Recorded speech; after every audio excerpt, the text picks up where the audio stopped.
There's a very nice crookneck squash. Over here we have got the Asian eggplants, just loaded with little eggplants here. This one's all. My golden muscadines are starting to ripen. Oh yeah, look at those lima beans. So I'm going to be picking the lima beans today. Now this, you don't have to actually cut it off. You can snap these off, and you just want to get your finger down below it and snap it off. Hello everyone, and welcome to the Back Garden Yard channel. This is going to be a quick video, and we're going to show the progress we've made on the summer garden. That's right, we planted some squash, and just look at how nice these squash that we planted for the July garden have done. There's a very nice crookneck squash. There's a bee getting ready to make some more. There's another one coming on. And back here, this plant here is just full of blooms. And then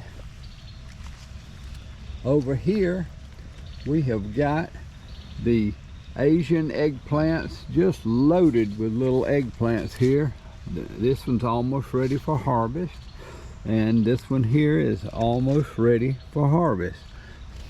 I took one of these branches that had gotten really long and was almost hitting the ground, kind of like this one, and I planted it here. And I want you to look at the tomato plant that has come up, and I've actually got a bloom started right here. So I might actually get some blooms off of this tomato that I replanted right here. I'm sure there's roots down there under it off the stem now. And as we're going back, I thought I would show you something here. My golden muscadines are starting to ripen. I wish you'd look at this. You can see the difference in color of this ripe one and the ones that are not. And you can see this one's almost ripe and this one's also ripe. I'm not going to pick this right now, but I am going to sample.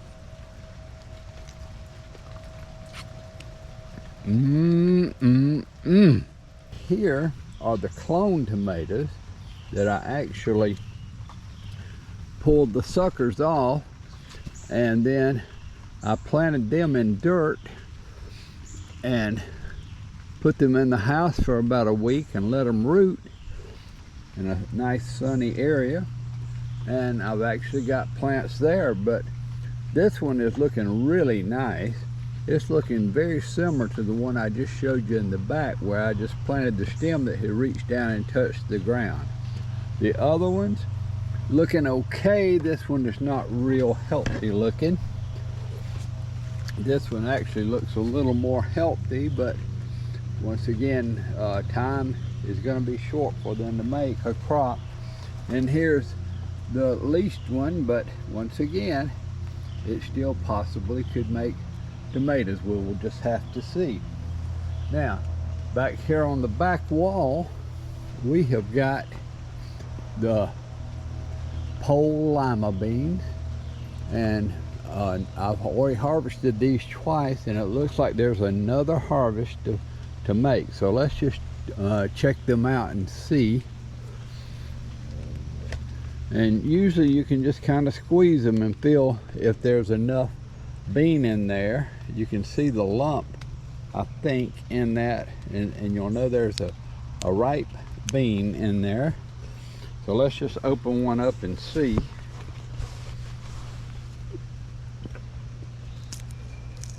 Oh yeah, look at those lima beans. So I'm going to be picking the lima beans today. And the okra is just, this is already as high as my head, and it is just doing great. So we'll have to pick the okra today. Let's go ahead. Now this, you don't have to actually cut it off. You can snap these off, and you just want to get your finger down below it and snap it off. And they come off really easy and nice, and look at that beautiful okra. So now these are what they call the giant Chinese peppers, and they're really starting to put them on here now. I don't know exactly how strong these plants are. I have tied them up, and that's a very nice pepper there. In the back garden here, I have a few more tomatoes. These are some early girls, and I'm gonna go ahead and pull these because they're right here nearly ripe. Now they're not very big. This time of year you can't be too picky about what you harvest.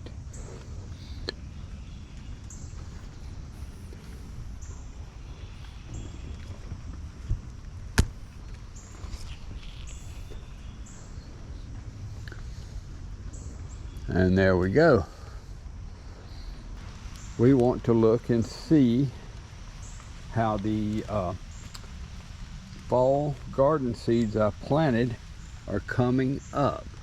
And this was the red romaine lettuce, and yes, I can see it is starting to come through here now.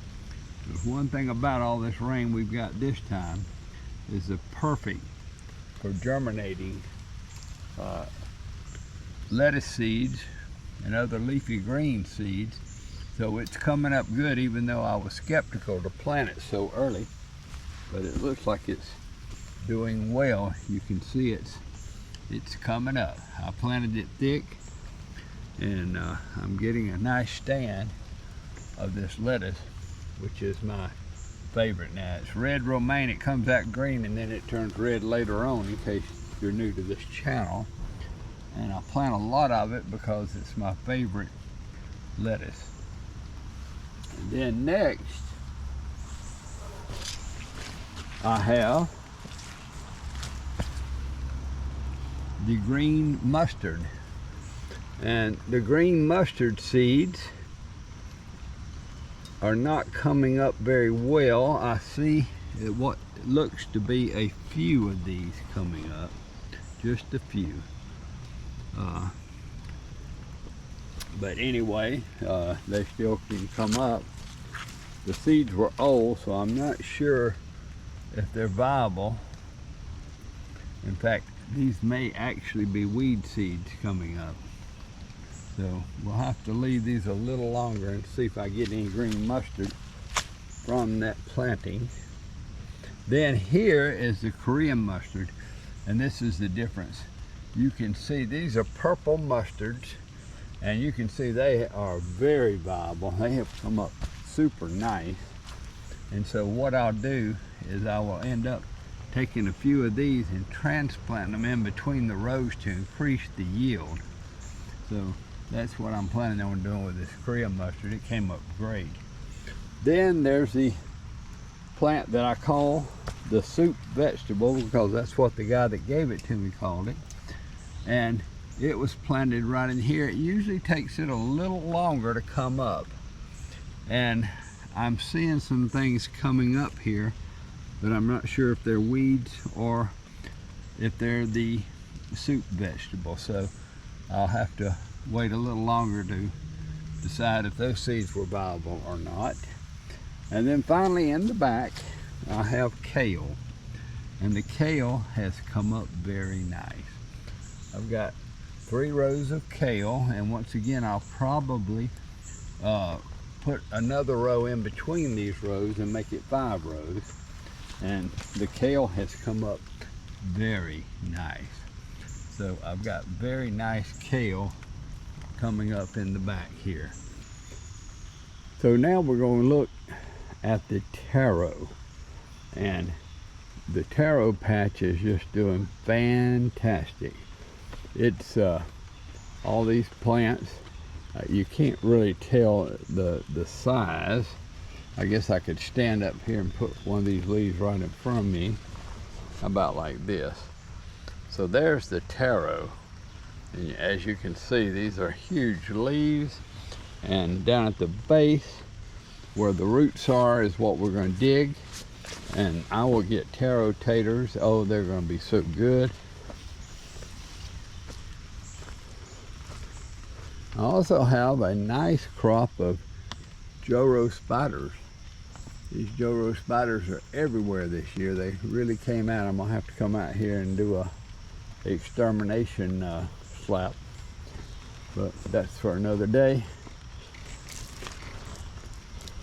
And this taro is loving. Let's check out this plant. I'll put it in front of me. You can see how big that is. And then down here at the base, you can just imagine, if this is the base of this plant, how much roots are going to be down in here to dig. So the taro is just doing outstanding in here. I can't wait for about another month and I'm gonna come out here and dig some taro. Now this tree is called a quench tree, and a lot of the quince fruit, you can see how big these are. They turn bright yellow when they're ripe. So there's a nice crop of quince on this tree, and I'm hoping that they will go ahead and continue to ripen. And I also have a nice crop of Jube spiders on this tree, but I'm gonna have to come out here and take care of the Jube. But anyway, the quench tree is doing nice. And then the Jube tree is just loaded. It's actually probably overloaded with Jube apples. Now these are a special kind of fruit, and they will turn red when they're ripe. And so I can show you one that failed just to give you an idea of what the color will be once they ripen. And once they turn about this color, they're ripe. And this tree is loaded. This one right here did turn red, but it's because it's been attacked by some insect and split. But this tree, let me get back and I can show you the tree a little better.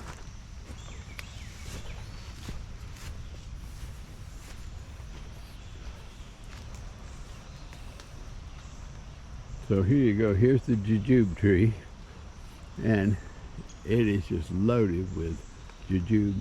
I call them Jube apples, and they taste kind of like a cross between an apple and a pear. And my wife likes to dry them out and put them in different recipes, and they're really, really delicious. And this tree is loaded this year. Now here are the sweet potatoes that I'm growing in the containers, and I haven't shown them in a couple weeks, but you can see they are really, really doing well here. They have come all the way down to the ground. I actually don't want them on the ground because they'll root, and if they root, then that takes energy away from the roots they came out of. So I don't want them actually on the ground rooting. When I see that happening, there they are, I pick them up and I move them over so that they have to fall down. So these are doing real well, and I'm really interested to see what kind of crop I'm going to get from these purple sweet potatoes. Now these are my jalapeno peppers, and they are just loaded. I had one jalapeno pepper plant die. I have a feeling a mole or a vole attacked the roots and got it. But anyway, if I need a lot of jalapeno peppers, they're really putting them on now. Okay folks, so the rain has started again, and I had to quit harvesting right in the middle of picking these pole lima beans. But here's today's harvest, and that's plenty to feed us today. But I got a nice harvest. I've got okra, and there's more okra. I didn't get finished picking it. There's Korean, there's Asian sweet peppers, there's banana peppers, and of course the pole limas. I've got yellow squash, and I've got tomatoes. So All in all, this is why you want to continue your summer garden. Just plant the right things and you will continue to get a harvest and be able to eat from your summer garden. Well folks, I hope you enjoyed this video. If you did, please like and subscribe to the channel, because this garden's still just getting started. We're going to be showing it every week at least once, and that way then you can see how it develops and progresses through the rainy spells and through the droughts. We're still going to be here showing this garden. So if you haven't subscribed to the channel yet, go ahead and subscribe. That'll help me out. And we will see you on the next video.